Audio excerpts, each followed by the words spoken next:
yang membolehkan ihda'u a'malil khairi ilal mayyit, yang membolehkan hadiah Yasin, Fatihah, tahlil ke mayit itu adalah orang sekaliber Ibnu Taimiyah dan Ibnul Qayyim.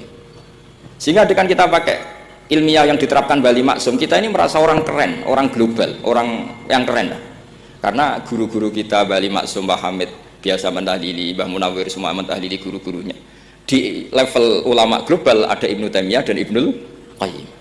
Tapi karena kita tidak baca, seakan-akan tahlilan itu hanya tradisi lokal yang tidak di ACC, tidak disetujui ulama kelas internasional. Padahal di sini jelas diceritakan Ibnu Taimiyah berpendapat qiraatul Quran yang dihadiahkan ke mayit atau tahlil itu boleh. Jadi ini sangat penting supaya orang itu pakai tradisi ilmu.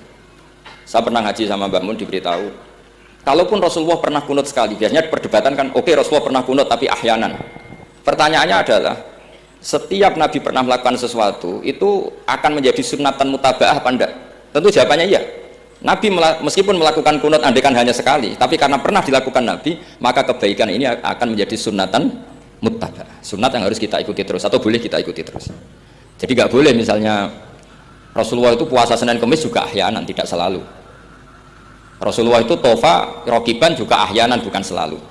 Tapi apa saja yang pernah dilakukan Nabi maka berstatus itu akan sunat ila yaumil qiyamah.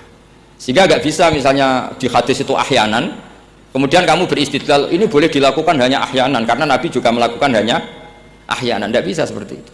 Sekali Nabi pernah melakukan itu dan tidak dibatalkan lewat nasah mansuh, maka kesunatan itu ila yaumil qiyamah. Sehingga Imam Syafi'i cara berpikir meskipun Nabi kunut ahyanan, kalaupun itu ahyanan tentu kunut itu akan sunat ila yaumil qiyamah. Bagi yang tidak mensunatkan, ya monggo, itu ada Abu Hanifah. Makanya kata Mbah Maksum, kata Bali Maksum di sini diberi muqaddimah, wa huwa min masailil furu' al khilafiyah, fala yajuzu bi sya'nihi itharatul fitan wal jidal wal ingkar alal qail wal amili bih wala alal mukhalif. Jadi kita sendiri disarankan beliau, kamu juga enggak usah nantang debat sama mukhalif, karena dari awal sudah masalah-masalah yang apa? Khilafiyah. Lalu terakhir pilihan-pilihan, terus kemudian tetap memancing polemik. Saya mau cerita lucu di Ihya yang katanya kitab sakral itu ya punya sisi lucu, sisi unik.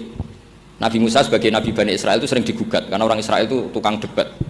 Terus Nabi Musa minta ijazah, ya Allah saya kasih ijazah seperti tadi. Beliau minta ijazah Mbah Mun tadi. Minta ijazah yang supaya orang itu tidak bisa berkata buruk sama saya. Semuanya muji saya. Jawabannya Allah itu unik. Ya Musa, hadza syai'un lam asna'hu li nafsi, fa kaifa asna'uhu bika. Aku pangerane sering disalahpahami, umpamane kowe katanya. Jadi makanya kalau ada orang bully beda faham itu biasa. Kata Allah, hadza syai'un lam asna'hu li nafsi, itu sesuatu yang saya tidak melakukan untuk diri saya sendiri. Kata Allah, saya ini Tuhan yang mengatakan saya punya anak ya banyak,